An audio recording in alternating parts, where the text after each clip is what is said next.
지금 우리가 존재하는 또 지금 살아가는 사람들은 다 부모가 있어서 부모로부터 태어났습니다. 그러면 이 최초의 인간은 어떻게 생겨난 것일까? 사람들은 다 거기서 질문을 하지 않을 수가 없습니다.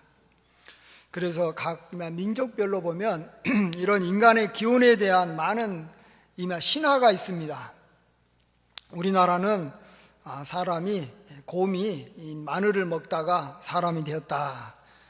마늘 먹고 곰이 사람 됐다라는 거죠. 아마 그것은 이제 곰을 이렇게 숭상하는 부족이 이렇게 만들어낸 이 작품이라고 생각합니다. 또 그리스 신화 같은 데 보면 신이 이렇게 이 진흙을 이렇게 뒤로 이렇게 던지니까 진흙이 갑자기 이렇게 사람으로 이렇게 바뀌어가지고 이렇게 사람들이 많이 생겼다. 아마 나중에도 보겠지만 이제 진흙으로 또 하나님께서도 사람을 만들었는데 아마 그 당시 하나님을 알았던 그러한 유대인들의 어떤 영향을 이렇게 받았던 것 같습니다.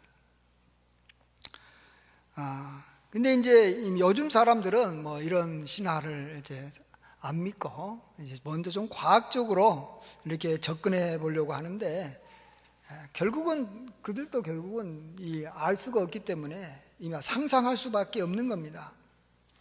대표적인 게 진화론자 아닙니까? 그들은 가장 단순한 원시적 세포 조직체로부터 이렇게 가장 복잡한 고등 세포 조직체인 인간으로 이렇게 종이 이렇게 대진화를 거치면서 이렇게 생겨났다라는 겁니다. 그러니까 우연하게 생겨난 이 단세포 유기생물이 시간이 지남에 따라서 바이러스에서 이 박테리아로 바뀌고 또 박테리아가 식물이 되고 식물이 동물이 되고 동물에서 인간이 됐다라는 거죠. 특별히 이제 인간을 포함한 척추동물의 과정을 보면 어류가 개구리와 같은 그런 양서류로 바뀌고 또 이렇게 파충류로 바뀌고 또 조류로 바뀌었다가 포유류로 진화됐다라는 학설입니다. 이렇게 진화된 것에 대해서 이렇게 누가 믿습니까? 이것도 잘 안 믿지만 이게 불가능하죠. 어떻게 개구리가 이렇게 악어가 됐다가 악어가 다 같이 또 새가 됐다가 그게 불가능하죠. 근데 이보다도 더 실현 불가능한 게 뭐냐 그러면 무기물이라고 할 수 있는 물이나 모래, 소금, 철, 구리 같은 것들이 유기물이 된다라는 것이 그게 불가능한 겁니다. 그러니까 이제 유기물은 이렇게 세포를 갖고 있는 그런 것이 이제 유기물인데 이게 이 무기물에서 유기물로 되는 게 아니라 보면 유기물에서 무기물로 된다라는 겁니다. 반대로 세포를 갖고 있었던 생물이 죽으면 뭐가 되죠? 다시 흙이 되고 또 그게 이게 이렇게 이런 살아있지 않는 걸로 바뀌는 거죠. 살아있는 것이 살아있지 않는 걸로 바뀌지 살아있지 않는 어떤 이런 물이라든지 소금이라든지 이런 것들이 살아있는 걸로는 바뀌지 않는 겁니다. 모든 물질의 세계는 열역학 제2법칙이라는 게 있습니다. 엔트로피 법칙이라는 건데 그것에 의해서 무질서가 증가하게 되어 있습니다. 처음에는 뭔가에 의해서 아주 질서가 있고 아름답고 좋았던 것이 시간이 가면은 낡아지고 깨진다라는 겁니다. 이게 만일 좋은 것이 되려면 여기에 뭔가 외부에서 어떤 압력이 가해져야 되는 것이지 자연스럽게 좋아지는 일은 없다라는 겁니다. 자연스럽게 내버려 두면 이 컵도 자연스럽게 내버려 두면 깨지게 될 것이고 더럽게 될 것이고 나중에는 이렇게 이런 먼지나 흙이 돼버리는 것입니다. 이것도 마찬가지죠. 근데 이렇게 좋은 것이 생기려면 뭔가 외부에서 열이 가해져야 돼, 에너지가 가해져야 되는 것입니다. 근데 진화론자들은 무질서의 세계에서 질서의 세계로 이렇게 나아간다라고 하는 것이 그건 비과학적인 것입니다. 항상 질서의 세계에서 시간이 가면 무질서의 세계로 나아가는 겁니다. 우리들은 그래요. 어떨 때는 동물도 이렇게 변형을 한다든지 또 이렇게 식물도 어떤 유전자 조작을 하면 더 이렇게 맛있어지고 더 이렇게 막 커지고 뭐 그런 것도 있지 않냐 이렇게 사람들은 말하는데, 그렇게 되려면 계속해서 사람이 거기에 이 노력을 해야 되는 겁니다. 여기 맛없는 딸기가 맛있는 딸기로 이렇게 종자 개량이 되면 이 맛있는 딸기가 계속해서 이렇게 거기에서 나오는 여기 후손이라 그래야 되나요? 계속해서 이어지는 이 딸기가 계속해서 이어지지 않고 그냥 그것은 유전자 변형된 것은 중간에 이렇게 끊어지는 겁니다. 그래서 계속해서 이 종자를 이렇게 인간들이 계속해서 이렇게 만들어야 되는 겁니다. 씨를 계속 만들어서 공급해 줘야 돼요. 그래서 앞으로 이제 가장 이 전망 있는 산업이 종자 산업이라고 그러잖아요. 종자는 이 개량된 종자는 그것이 가만히 놔둬가지고 계속 이렇게 대를 이어서 이어지는 게 아니에요. 개량된 것들은 끊임없이 새로운 이 씨를 공급해 줘야 돼요. 회사에서 그 씨를 만든다든지 이렇게 이 동물의 이 새끼를 만들어서 공급해 줘야지, 그것을 이렇게 분양받아서 이렇게 키워야지만이 자라는 것입니다. 그래서 자연스럽게 진화가 된다라는 건 있을 수 없어요. 우리들도 보면 알잖아요. 우리 아버지보다도 우리가 진화가 됐습니까? 덜 진화가 돼가지고 이게 뭔가 문제가 생깁니까? 우리 할아버지보다도 우리가 더 똑똑해졌어요? 더 멍청해졌어요? 간단해요. 우리 자녀들은 우리보다 더 똑똑합니까? 멍청해집니까? 우리 조상들은 훨씬 우리보다 더 지적이었고 더 합리적이었고 더 깨끗했어요. 가면 갈수록 사람들은 망가지는 겁니다. 근데 망가지지 않는 방법은 하나 있어요. 그것은 성령께서 개입하시면 돼요. 하나님께서 강력하게 역사하시게 되면 그 사람이 변화돼 가지고 이제 새롭게 이렇게 변화돼 가지고 자기 조상들보다도 더 이렇게 죄짓지 않고 멋지게 살아갈 수 있지만, 아무런 어떤 이 외적인 어떤 이 에너지를, 외적인 어떤 이 능력을 공급받지 않는 상황에서 인간 가만히 놔둬 보세요. 가면 갈수록 엉망이 됩니다. 그래서 우리 자녀들 그냥 가만히 있으면 언젠가 되면 사람 되겠지? 사람 안 됩니다. 우리보다도 더 안 좋게 됩니다. 기도해서 하나님의 능력이 우리 자녀에게 임해야 되는 거예요. 그래서 우리가 끊임없이 하나님의 말씀과 훈계로 가르쳐야 되는 것이고 훈련시켜야 되는 것이지, 가만히 놔두면 점점 이 무질서해지는 거예요. 그래서 결국은 나중에 이 세상에 종말이 오는 거예요. 종말은 시간이 지나면 오게 돼 있는 거예요.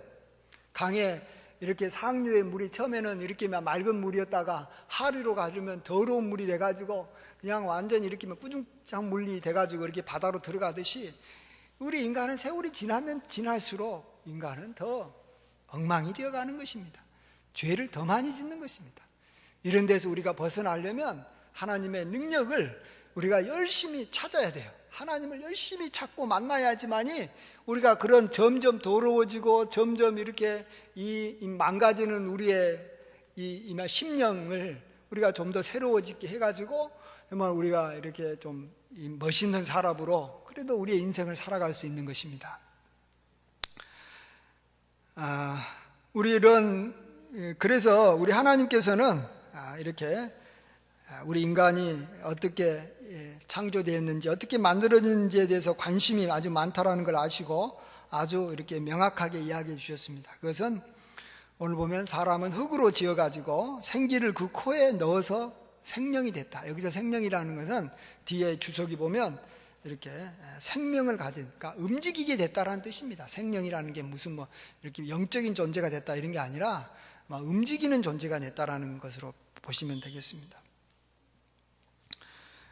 이렇게 이 흙으로만 만들어져 가지고는 사람이 움직이지를 않죠. 여기에 하나님께서 이렇게 생기를 넣어주니까, 코에 생기를 넣어주니까 살아서 움직이는 존재가 됐다라는 겁니다. 물론 이때 우리 인간이 이렇게 흙으로 만들어졌다라는 것은 우리 인간이 이렇게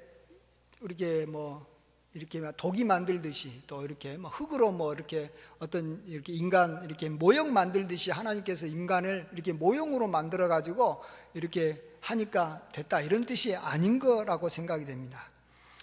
그건 아니고 실질적으로 인간을 아주 이렇게 세밀하게 오장육부를 가진 그런 그 인간의 모습을 아주 정밀하게 만든 다음에 그 다음에 하나님께서 그 코에 생기를 넣어서 움직이게 하신 것입니다.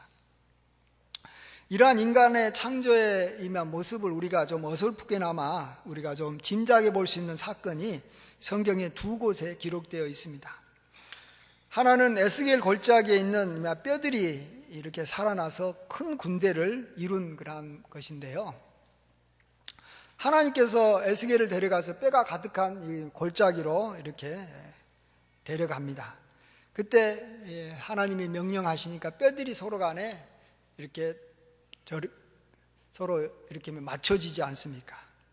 그 다음에는 뼈 위에 힘줄이 생기고, 그 다음에는 그 위에 살이 입혀지고, 또 그 살 위에 가죽이 덮이고, 그 다음에 마지막으로 이렇게 생기가 이렇게 생기를 불러서 생기가 사람 몸에 들어가니까 이렇게 살아나는 존재로 이렇게 바뀌는 것을 보게 됩니다. 이것이 이제 인간의 창조의 모습을 대충 하나님께서 이렇게 하셨겠구나라고 우리가 짐작해 볼 수가 있는 그런 것이죠.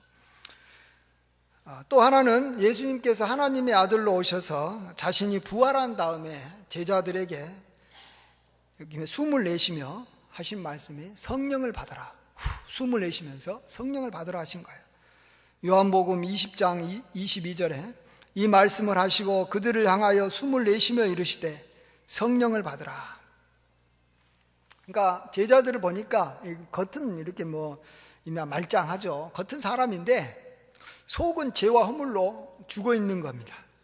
그래서 예수님께서는 그들에게 이렇게 숨을 불어 넣어서 이렇게 다시 살리신다라는 겁니다. 사람이 죄를 지으면 육신이 되어버립니다.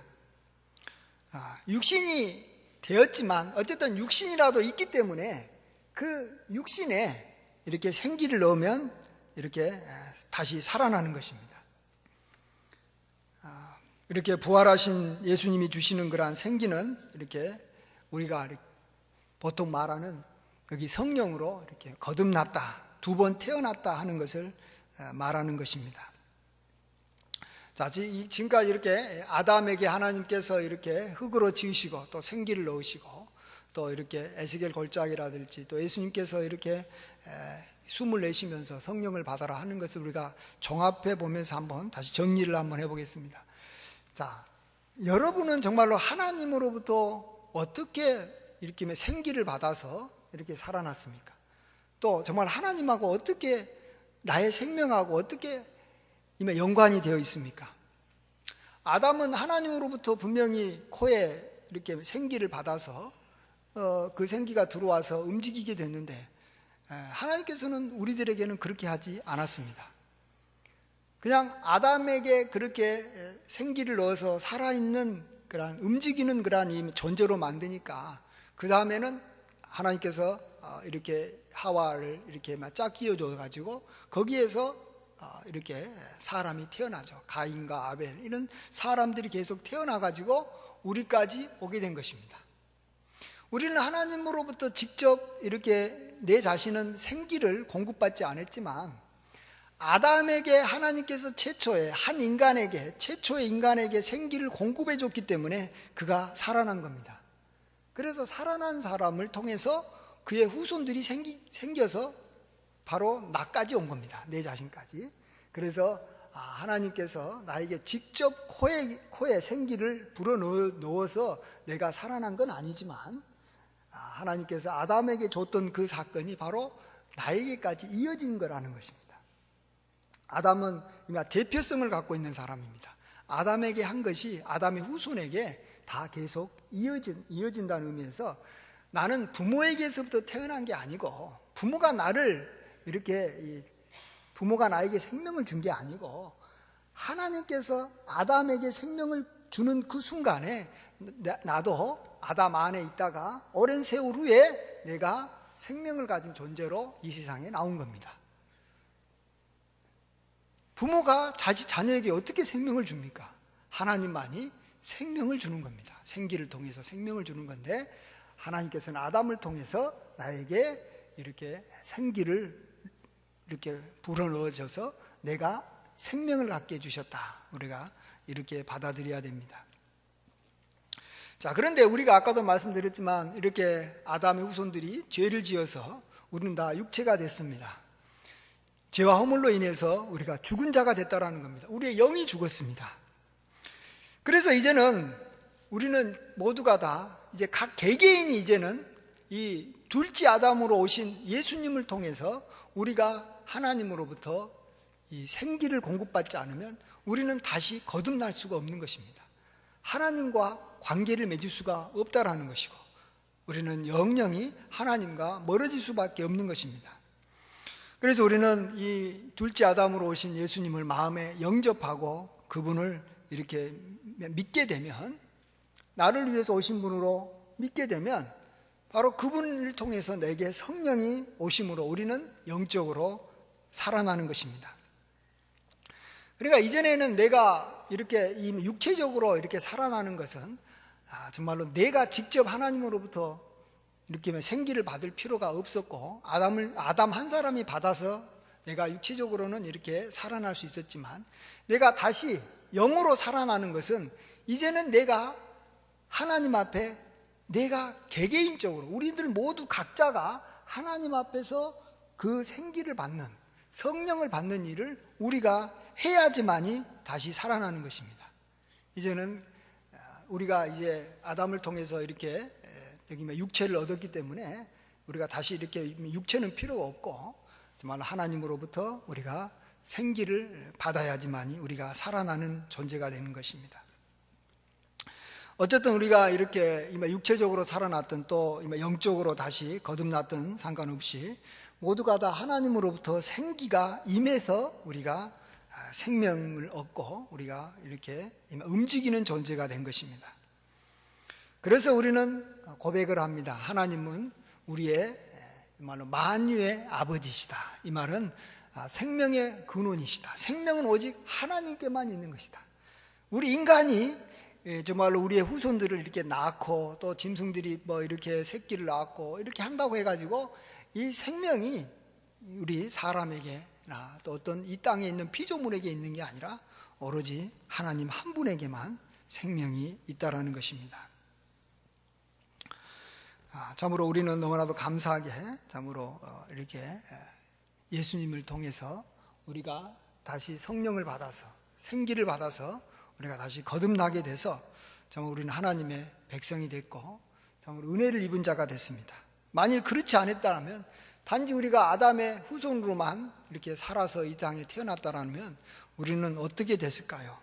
우리는 우리 죄로 인해서 하나님의 심판을 받고 이렇게 영벌을 받는 정말 불행한 존재가 될 수밖에 없었는데, 참으로 주님께서 나의 죄를 위해서 죽으시고 다시 살아나셔서 이제 그를 믿을 때 우리에게 제2의 생명을 우리에게 허락해 주신 것입니다. 그래서 정말 우리가 이 생명을 얻게 된 것이 얼마나 큰 은혜인지 모릅니다. 우리 같이 찬송가 우리 한번 305장 우리 한번 나 같은 죄인 살리신 한번 하나님께서 나에게 생명을 주신 분입니다 하는 것을 고백하는 마음으로 한번 불러보겠습니다. 찬송가 305장입니다.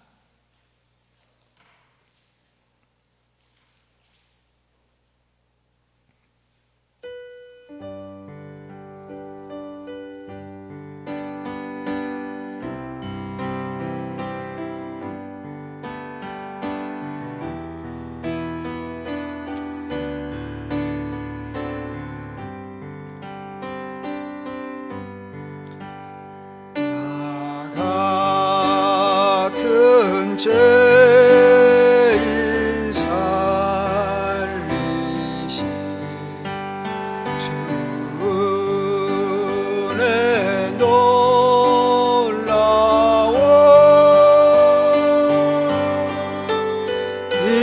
잃었던 생명 찾았고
다음으로 우리는 하나님께서 우리 인간이 이렇게 살도록 이렇게 만들어준 곳이 어떤 곳인지 함께 생각해 보고자 합니다.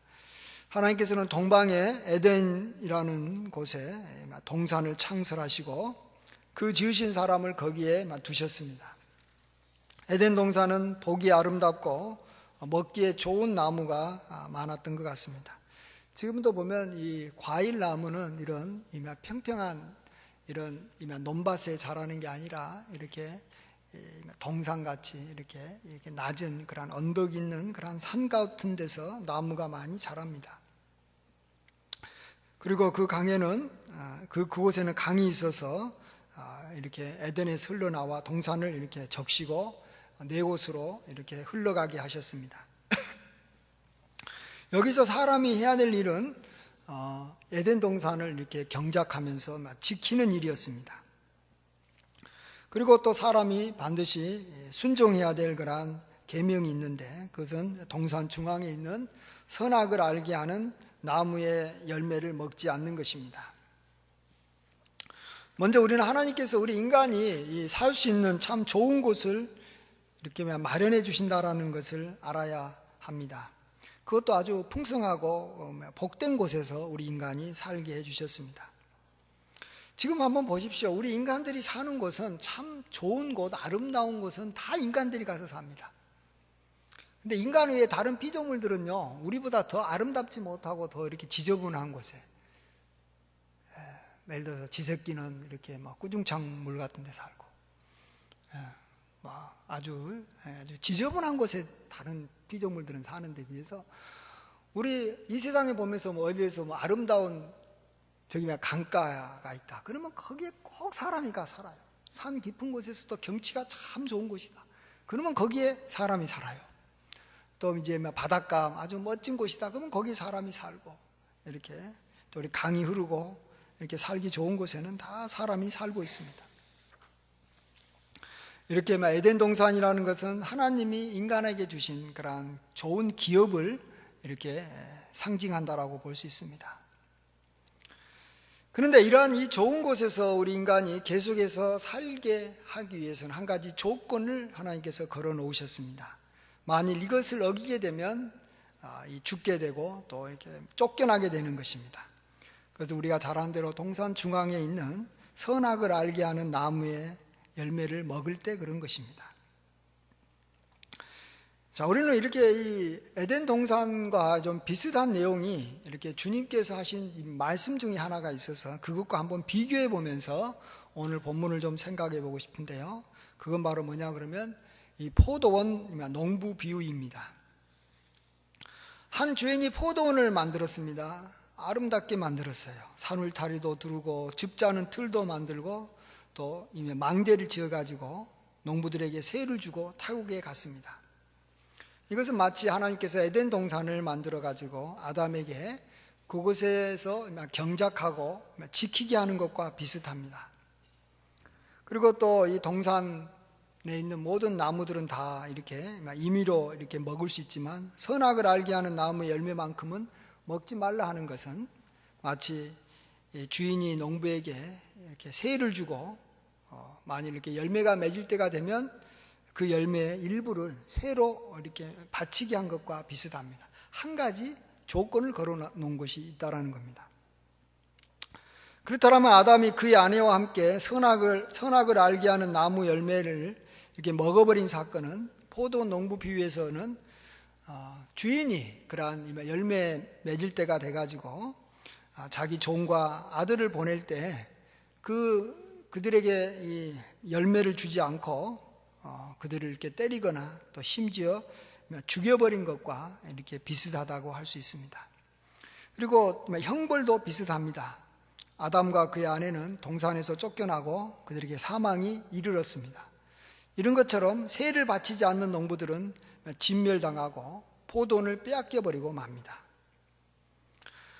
이렇게 에덴 동산과 포도원은 중요한 공통점이 하는데 그것은 주인이 바로 하나님이시고 주인이 있고 그 주인이 이렇게 우리 사람들에게 이렇게 나누어 줬다라는 그런 그 내용이 바로 핵심인 것입니다. 그렇기 때문에 주인은 이렇게 뭔가를 이렇게 요구할 수가 있는 것입니다. 하나님께서는 아담에게 이렇게 선악을 알게 하는 나무를 먹지 말라라고 하는 것을 요구했고, 또 주인은 농부에게 이렇게 세를 자기에게 때가 되면 이게 바쳐라는 것을 요구했던 것입니다.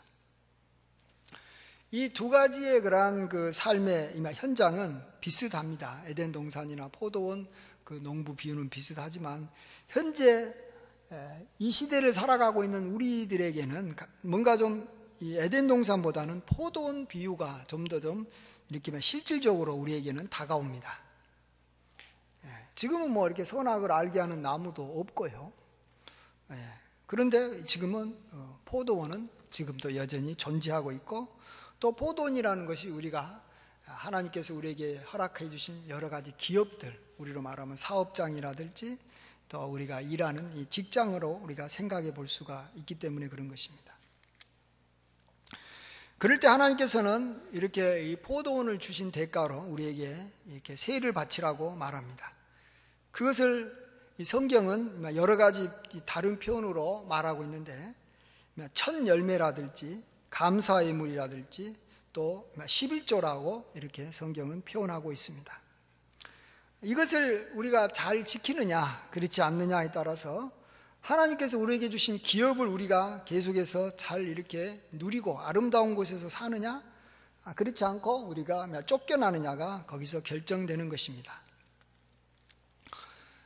이렇게 남아 있느냐 아니면 쫓겨나느냐를 가장 이렇게 현실적으로 잘 보여준 사건이 바로 아담의 아들인 가인과 아벨을 통해서 하나님께서는 또 잘 우리에게 보여줍니다. 그들이 하나님께 자기 이렇게가 이렇게 이 얻은 것 가지고, 그러니까 가인은 가인은 이렇게 땅의 이 소산을 가지고, 또 아벨은 양을 치는 자였기 때문에 양의 새끼를 가지고 하나님께 드렸던 것입니다.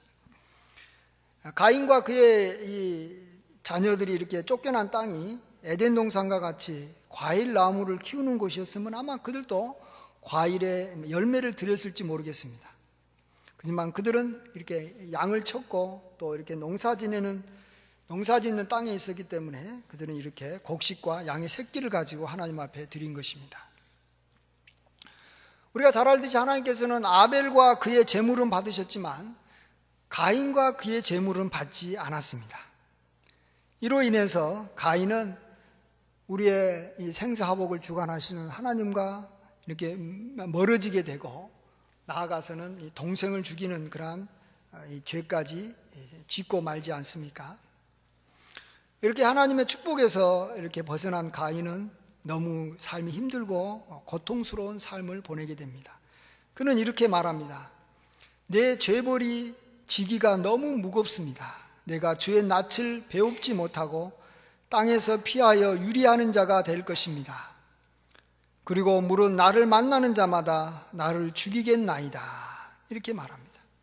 자기 죄가 너무 이렇게 참으로 커서 이게 그 죄값을 지기가 너무 힘든데, 그 죄값이 크게 두 가지입니다. 하나는 어느 곳에 정착하지 못하고 계속 유리하게 된다는 것입니다. 여러분, 한 곳에 정착하지 못하고 계속 이곳 저곳으로 또 돌아다니는 것이 굉장한 고통이고 힘든 것입니다. 그 다음에 또 하나가, 물은 나를 만나는 자마다 나를 죽이겠다라는 말을 합니다. 즉 주변 사람들에 의해서 자기가 도둑질 당하고 또 그들에 인해서 내가 이렇게 피를 흘리고 상해를 당한다는 거예요. 사기를 당한다는 거예요. 사람들이 나에게 은혜를 베푸는 것이 아니라 나를 만나는 사람마다 나를 죽이려고 한다는 것입니다. 그것은 하나님께서 가인과 그가 하나님께 드렸던 제물을 받지 않은 그런 결과로, 이게 사실은 물론 그 중간에 자기 동생을 죽인 사건이 있긴 있었지만 그보다는 더 근본적인 것은 하나님께 드린 제물을 하나님께서 받지 않았기 때문에 이렇게 힘들게 살아가는 것을 우리가 알아야 되는 것입니다. 사람이 나를 힘들게 하는 것이 아니라 그것은 결과인 것입니다. 우리의 인생은 아담과 같이 살아서는 안 됩니다. 선악을 알게 하는 그러한 나무의 열매를 따먹어서 에덴 동산을 쫓겨나서 이렇게 살아가는 아담처럼 살면 안 되고, 또 우리의 인생은 포도원 농부처럼 살면 안 됩니다. 정말로 그들도 진멸당하고 쫓겨나고 말았습니다. 또 우리의 인생이 가인처럼 되면 안 됩니다. 가인도 쫓겨나서 유리하고 방황하며 사람들을 항상 두려워하고 사람들에게 항상 자기가 피해를 입으면서 살았습니다. 그래서 우리는 우리 자신이 정말로 복되게 살기 위해서 반드시 결심하고 확실하게 굳건하게 서야 되는 것이 있습니다. 그것은 지금 나의 생명부터 시작을 해서 나에게 주어진 모든 기업은 하나님으로부터 말미암았고 이 기업의 주인은 하나님이시다라는 겁니다. 그래서 하나님은 나에게 당당하게 요구하신다라는 겁니다. 너가 수고한 것의 첫 열매를 나에게 주라라는 것입니다. 그래서 우리가 이 첫 열매를 우리가 하나님 앞에 반드시 바쳐야지만이 그게 나의 생명을 지키는 것이고 나의 기업을 지키는 것이고 내가 사람들한테 괴로움을 당하지 않고 편안하고 복되게 살아가는 방법이라는 것입니다. 바로 에덴 동산의 축복을 지금도 우리가 이 땅에서 누리는 방법인 것입니다. 모든 것이 잘 갖추어진 그러한 포도원에서 내 손으로 수고한 것의 열매를 내가 먹으면서 사는 방법인 것이고, 하나님의 보호를 받아서 사람에게 해를 당하지 않고 안전하게 살아가는 방법이라는 것입니다. 우리는, 아니 모든 인간은 하나님을 떠날 수도 없고 하나님의 주권하에 있고 하나님하고 아주 밀접한 관계에 있습니다. 하나님과 관계를 어떻게 맺느냐에 따라서 우리의 모든 것이 결정이 되는 것입니다. 말 그대로 생사화복이 하나님의 손에 있지 않습니까? 우리의 생명이 하나님으로부터 주어졌기 때문에 그런 것입니다. 또 하나님께서 만들어서 우리의 이 조상에게 준 것을 우리는 계속 이어받아서 내가 그것을 갖고 누리고 있는데, 내가 직접 하나님으로부터 받지 않고 부모로부터 받았다고 한들 그게 부모로부터 받은 것입니까? 결국은 하나님께서 부모에게 준 것을 내가 다시 이어받았기 때문에 하나님이 나에게 주신 것입니다. 그래서 우리의 주인은, 모든 기업의 주인, 나의 주인은 바로 하나님인 것입니다. 그래서 우리는 이런 고백을 늘 하면서 살아야 됩니다. 우리 같이 욥기 1장 21절 우리의 마음으로 나의 고백으로 함께 고백해 보겠습니다. 시작. 이르되 내가 모태에서 알몸으로 나와 싸운즉 또한 알몸이 그리로 돌아가올지라 주신 이도 여호와시요 거두신 이도 여호와시오니 여호와의 이름이 찬송을 받으실지니다 하고. 아멘. 또 우리가 사도 바울처럼 고백 한번 해봐야 되겠습니다. 로마서 11장 35절 36절입니다. 누가 주께 먼저 드려서 갚으심을 받겠느냐? 이는 만물이 주에게서 나오고 주로 말미암고 주에게로 돌아감이라. 그에게 영광이 세세토에 있을지어다. 아멘. 결코 우리가 먼저 주님께 드린다고 생각하면 안 됩니다. 만물이 주께로부터 나왔다라는 것을 아셔야 됩니다. 자꾸 그것을 잊어버리게 되면 내가 먼저 하나님 앞에 드려서 드린 것에 대해서 내가 뭔가를 얻겠다는 생각이 굉장히 많아요. 그게 아니에요. 내가 먼저 하나님으로부터 받았기 때문에 드리는 거예요. 이게 다릅니다. 내가 드려서 받는다는 생각을 얼마나 많은 그리스도인이 하는지 몰라요. 아니에요. 하나님으로부터 받았기 때문에 당연히 그것의 일부를 드리는 거예요. 그것을 잘하니까 하나님께서 나에게 계속해서 그 기업을 내가 이렇게 활용해서 그것을 계속 이렇게 누리게 했던 것이지, 우리가 만일 그것을 하지 않으면 하나님께서는 다 모든 것을 다 다시 가져가 버리는 것입니다. 하나님의 거기 때문에 하나님께로 다시 돌아가는 것입니다. 그래서 우리는 마지막으로 다윗의 고백을 함께 따라함으로 이렇게 마치겠는데, 우리 한번 역대상 29장 14절 말씀입니다. 같이 읽습니다. 나와 내 백성이 무엇이기에 이처럼 즐거운 마음으로 드릴 힘이 있었나이까? 모든 것이 주께로 말미암아 싸우니 우리가 주의 손에서 받은 것으로 주께 드렸을 뿐이니이다. 아멘. 예, 우리가 주의 손에서 받은 것으로 주께 드렸을 뿐입니다. 이 고백을 해야지만이 하나님께서 우리가 드린 것을 받으신 것이지, 그렇지 않고 내가 하나님 앞에 드리니까 하나님께서 받으시고 축복해 주십시오, 이렇게 하면 가인의 제사처럼 드리긴 드려도 하나님께서 그것을 받으시지 않습니다. 우리는 우리의 몸과 또 주변 사람들과 인간관계, 또 우리의 가정과 직장과 사업체를 어떻게 하면 계속해서 유지하며 더욱더 번성케 할 수 있는지를 우리는 다 알고 있는 자들입니다. 이제 우리가 아는 바를 우리가 마음을 다해 뜻을 다해 행하게 되면 우리는 주 안에서 거두는 복을 누릴 수가 있습니다. 이렇게 살아가는 저와 여러분이 되시길 주의 이름으로 축원드립니다. 아멘. 아버지 하나님, 모든 영광 홀로 받아 주시옵소서. 만유의 아버지가 하나님이시고 생명의 근원이 하나님이시고 모든 것이 주께로부터 왔사오매 다시 모든 것이 주께로 돌아감을 고백합니다. 주님께로 돌아가기 전에 하나님께서 우리에게 맡겨주신 것을 우리가 이 세상 사는 동안 충성스럽게 잘 관리하고 또 많은 것을 관리할 수 있도록 우리가 우리의 수고한 것을 다시 하나님 앞에 돌려드릴 수 있는 그러한 자가 돼서 정말로 우리가 이 땅에서 참으로 화를 당하지 않고 복되게 살아가게 하여 주시옵소서. 예수님의 귀하신 이름으로 감사하며 기도하옵나이다. 아멘.